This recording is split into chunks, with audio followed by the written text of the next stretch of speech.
누가복음 2장 1절에서 20절 말씀 제가 받들어 읽겠습니다. 그때에 가이사 아구수도가 영을 내려 천하로 다 호적하라 하였으니 이 호적은 구레뇨가 수리아 총독이 되었을 때에 처음 한 것이라. 모든 사람이 호적하러 각각 고향으로 돌아가매 요셉도 다윗의 집 족속이므로 갈릴리 나사렛 동네에서 유대를 향하여 베들레헴이라 하는 다윗의 동네로 그 약혼한 마리아와 함께 호적하러 올라가니 마리아가 이미 잉태하였더라. 거기 있을 그때에 해산할 날이 차서 첫 아들을 낳아 강보로 싸서 구유에 뉘었으니 이는 여관에 있을 곳이 없음이로라. 그 지역의 목자들이 밤에 밖에서 자기 양떼를 지키더니 주의 사자가 곁에 서고 주의 영광이 그들을 두루 비추매 크게 무서워하는지라. 천사가 이르되 무서워하지 말라. 보라, 내가 온 백성에게 미칠 큰 기쁨의 좋은 소식을 너희에게 전하노라. 오늘 다윗의 동네에 너희를 위하여 구주가 나셨으니 곧 그리스도 주시니라. 너희가 가서 강보에 쌓여 구유에 뉘어 있는 아기를 보리니 이것이 너희에게 표적이니라 하더니 호련히 수많은 천군이 그 천사들과 함께 하나님을 찬송하여 이르되 지극히 높은 곳에서는 하나님께 영광이요 땅에서는 하나님이 기뻐하신 사람들 중에 평화로다 하니라. 천사들이 떠나 하늘로 올라가니 목자가 서로 말하되 이제 베들레헴으로 가서 주께서 우리에게 알리신 바 이 이루어진 일을 보자 하고 빨리 가서 마리아와 요셉과 구유에 누인 아기를 찾아서 보고 천사가 자기들에게 이 아기에 대하여 말한 것을 전하니 듣는 자가 다 목자들이 그들에게 말한 것들을 놀랍게 여기되 마리아는 이 모든 말을 마음에 새기어 생각하니라. 목자들은 자기들에게 이르던 바와 같이 듣고 본 그 모든 것으로 인하여 하나님께 영광을 돌리고 찬송하며 돌아가니라. 오늘 우리가 읽은 말씀은 많은 사람들이 잘 알고 있는 그런 말씀이라고 생각합니다.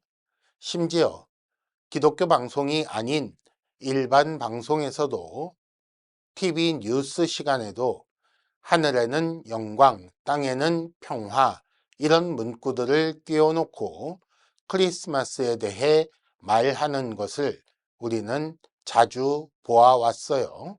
또 오늘 말씀에 나온 그런 이야기를 그림으로 혹은 장식으로 그렇게 만들어 놓은 것도 우리는 자주 보아왔습니다.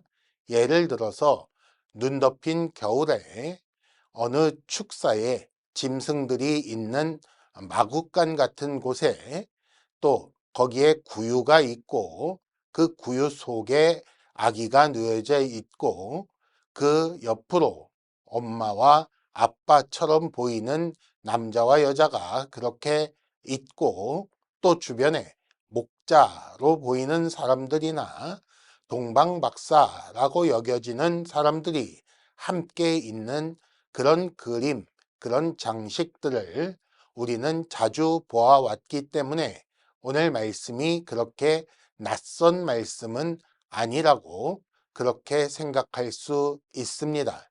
또 이 말씀을 근거로 설교를 하는데 보통 어떤 식의 설교를 지금까지 들어왔는가?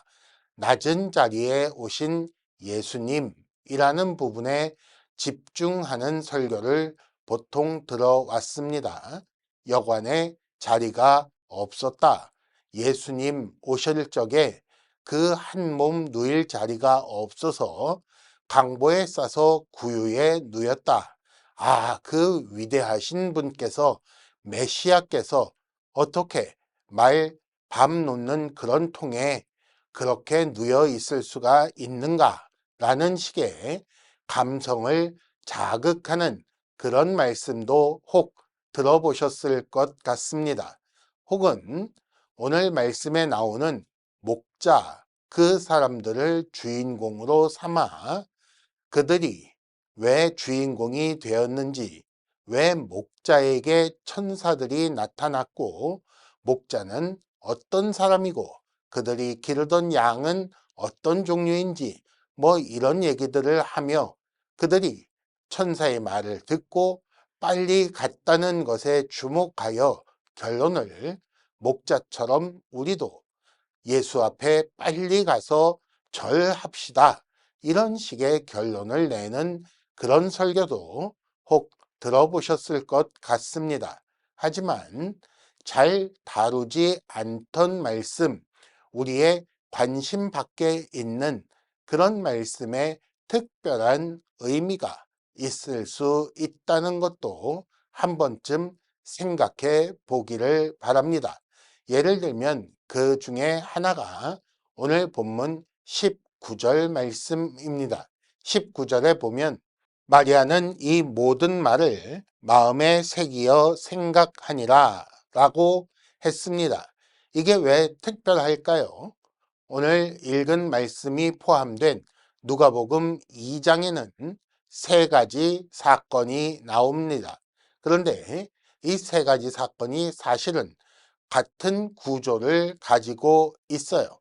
이 구조들을 통해서 예수는 하나님의 아들이신 분인데 그분께서 이런 일을 하실 것이다 라는 사실을 알게 하려는 그런 의도로 이 세 가지 사건이 2장에 함께 기록되어 있다는 말입니다.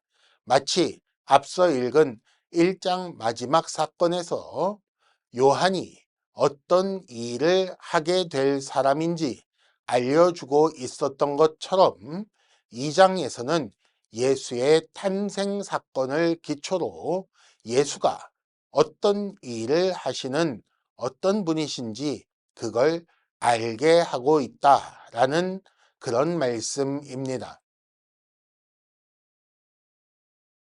이 말씀에서 우리가 먼저 생각할 부분은 세상은 자기 마음대로 한다라는 사실입니다.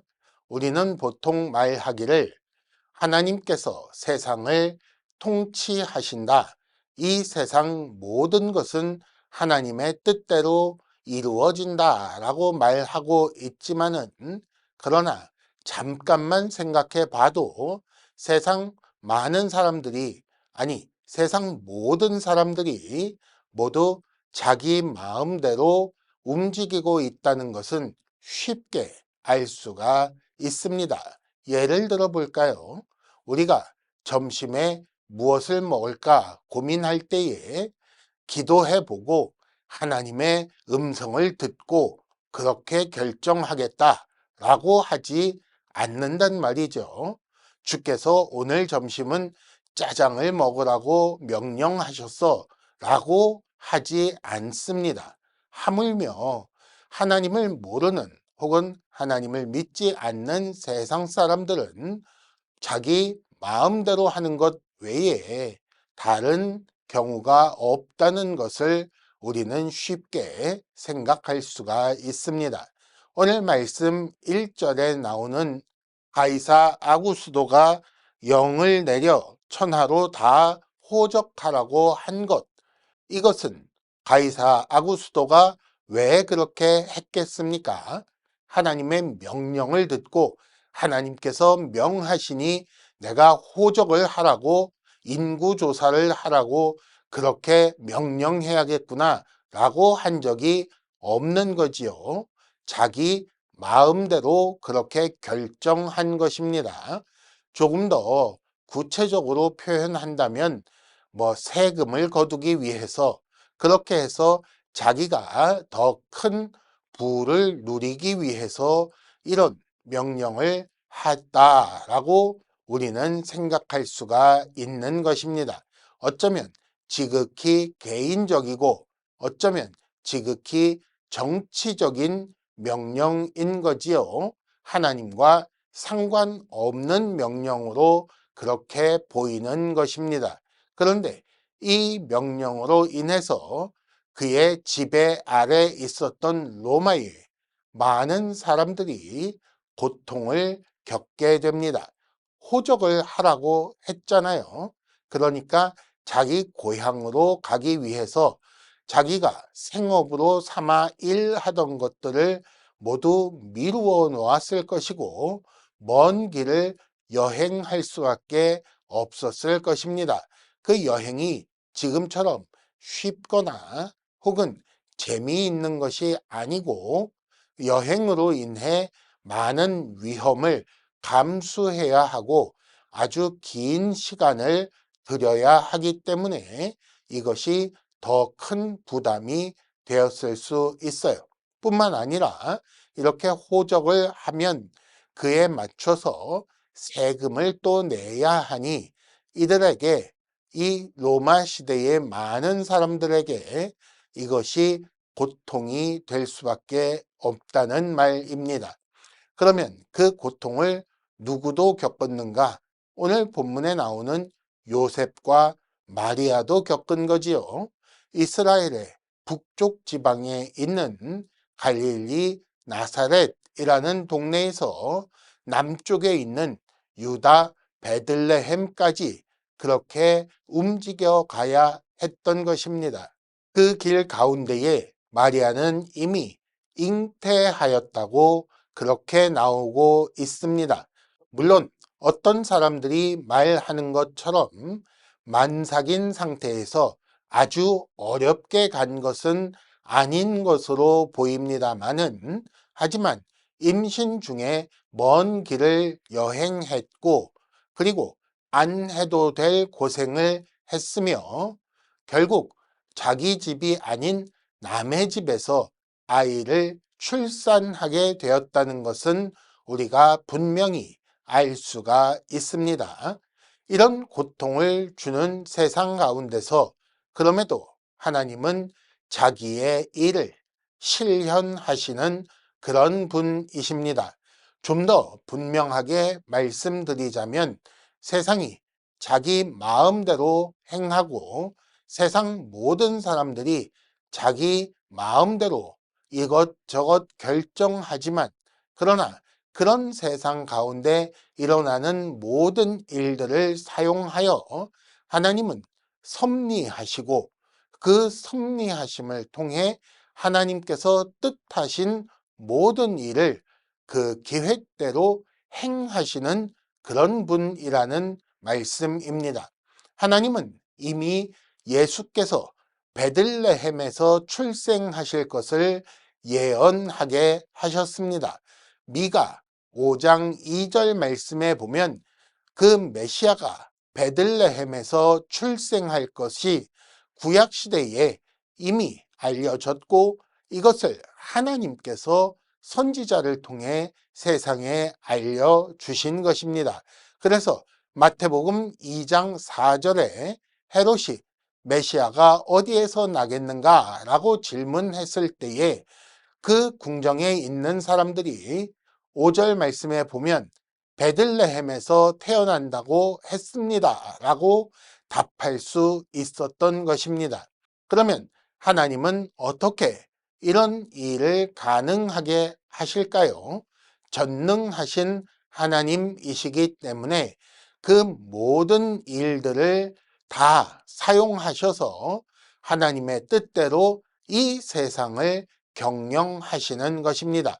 비록 온 세상 모든 사람이 자기 마음대로 움직이는 특징을 가지고 있을지라도 하나님은 그 모든 일들을 그 모든 변수들을 하나님의 일하시는 재료로 삼아서 하나님의 뜻과 계획을 반드시 실현하시는 것입니다. 그래서 지금 이 사건 가운데 예수께서 유다 베들레헴에서 탄생하시도록 하기 위해 하나님은 로마를 움직이셨다라는 것으로 우리는 결론 내릴 수도 있는 것입니다. 또한 시간이나 시대도 마찬가지라고 생각해야지요. 하나님께서 장소를 그렇게 원하시는 대로 했던 것처럼 시대도 하나님께서 원하시는 때에 이루신다는 그런 말씀입니다. 예를 들어 페르시아 시대에 페르시아 왕궁에서 태어나게 하지 않으셨습니다. 또 현대 미국의 어느 동네에 태어나게 하지 않으시는 거지요. 굳이 가이사 아구스도 때에 그 로마 시대 때에 유다 베들레헴에서 태어나게 하나님께서 일하셨다, 섭리하셨다라고 우리는 생각하게 되는 것입니다. 그렇기 때문에 예수께서 탄생하실 때에 여관이 없어서 손님용 숙소가 없어서 구유에 누이시는 일이 있게 된 것, 그 초라하고 조용하게 오시는 일도 역시 하나님의 뜻대로 이루어진 것이라고 우리는 생각하게 되는 것입니다. 그렇다면 하나님은 왜 그렇게 예수의 탄생을 초라해 보일 정도로 조용하게 이루어지도록 하셨을까요? 떠들썩하게 널리 알려서 좋을 일이 아니기 때문일 것이다 라고 우리는 생각해 보게 됩니다. 그래서 세상이 조용했던 거지요. 그럼에도 하늘이 가만히 있을 수는 없었습니다. 왜냐하면 이런 일은, 즉 메시아의 탄생이라는 일은 전무후무한 위대한 사건이기 때문입니다. 세상에서 보기에는 단순히 한 아기, 사람의 아기가 탄생한 것으로 알겠지만, 그러나 그런 일에 그치는 것이 아니라는 것이지요. 세상이 보기에는 늘 있는 그런 일이고, 그래서 평범한 일이요, 더구나 낮은 자리에 초라하게 오셨으니 세상이 떠들썩하지 않고 조용할 수밖에 없었지만, 그러나 하늘에서 보기에는 이건 가만히 있을 수가 없는 일이라는 것입니다. 하나님이신 그리스도, 그리스도 주께서 탄생하신 그런 위대한 일이지요. 역사를 BC와 AD로 나누는 어마어마한 일이란 말이에요. 그래서 천군과 천사가 나타나 하나님을 찬송하며 메시아의 탄생을 알린 것입니다.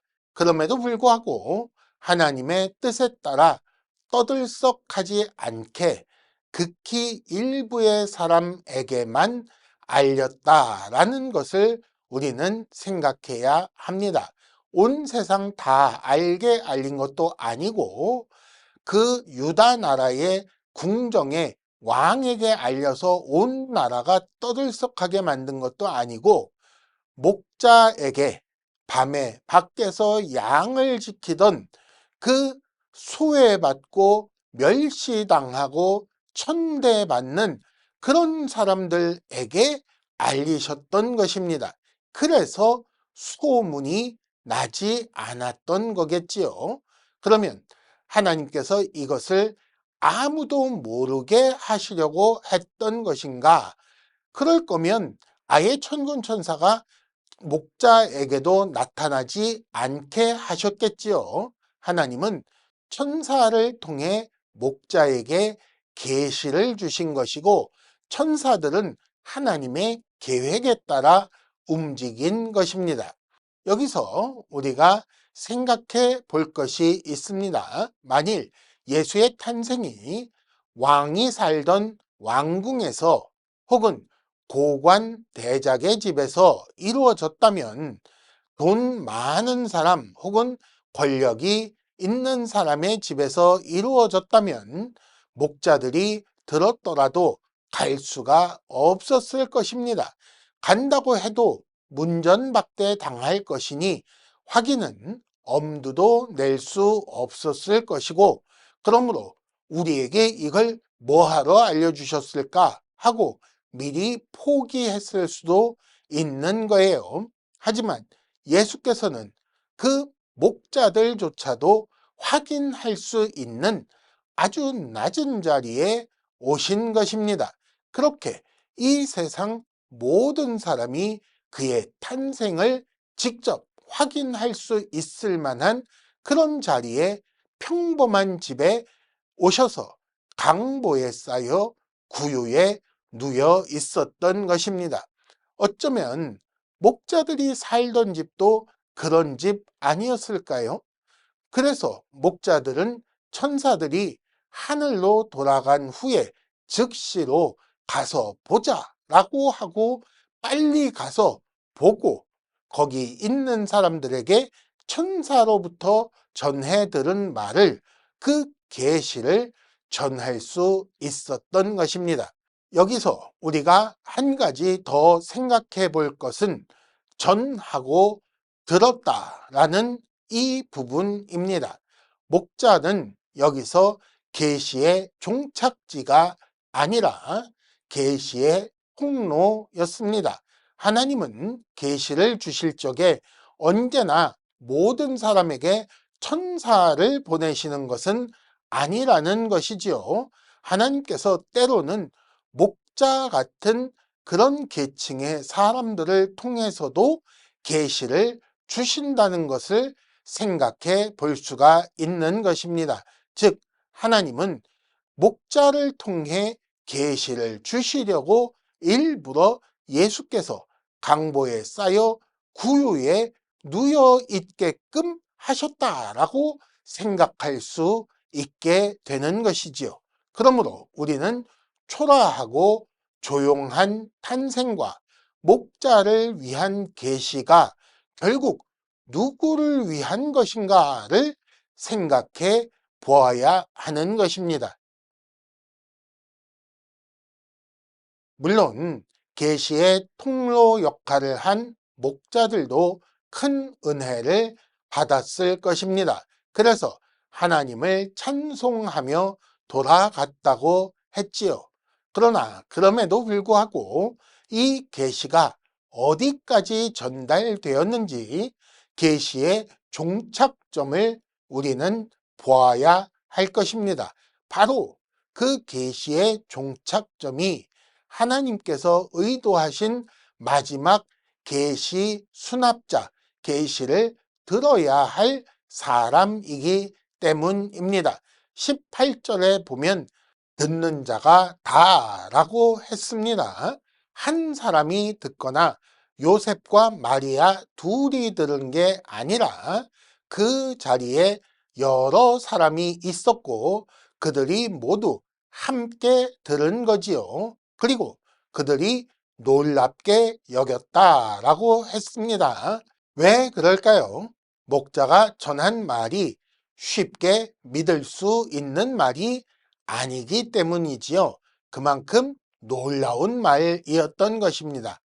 천사가 나타나서 하나님의 계시를 전하고 천군이 나타나서 찬송을 부르고 이걸 어떻게 쉽게 믿겠는가라는 말입니다. 더구나 천사의 말을 목자가 전했다고 하고 있습니다. 그들은 믿을 수 없는 자요, 도둑놈처럼 취급되던 사람들이었습니다. 그래서 증인이 되는 것이 불가능했던 지위가 낮은 사람들이었어요. 그래서 분명히 하나님께서 천사를 통해 목자에게 계시를 주시고 그 목자를 통해 그 자리에 있는 여러 사람들에게 계시를 주셨음에도 불구하고 그들은 믿지 않았던 것입니다. 놀랍게 여길지언정 그 말을 믿고 예수를 향하여 그에 합당한 적절한 반응을 보일지 않았던 것이죠. 이렇게 해서 예수의 탄생은 숨겨지는 비밀이 되는 효과를 거둔 것입니다. 그런데 그런 와중에도 그 중에 단 한 사람, 오직 마리아는 19절에 보면 이 모든 말을 마음에 새겼다라고 기록하고 있습니다. 도저히 믿을 수 없는 목자의 말인데 그럼에도 불구하고 결과적으로는 그 말이 하나님께서 주시는 계시로서 마리아의 마음에 새겨지게 되었던 것입니다. 어떻게 그렇게 될 수 있었는가? 마리아는 이미 앞서 하나님의 계시를 전해 들은 바 있기 때문입니다. 1장 26절에서 38절까지에서 기록된 것처럼 예수의 잉태 소식을 들을 때에 예수께서 큰 자가 될 것이요 하나님의 아들이라 일컬음 받을 것이요 다윗의 왕위를 물려받아 영원한 왕이 될 것이며 그 나라가 무궁할 것이라고 들었단 말이에요. 또 그 후에 39절 40절에 보면 빨리 가서 엘리사벳을 만났을 때 1장 43절 내 주의 어머니라는 말을 들었단 말이지요.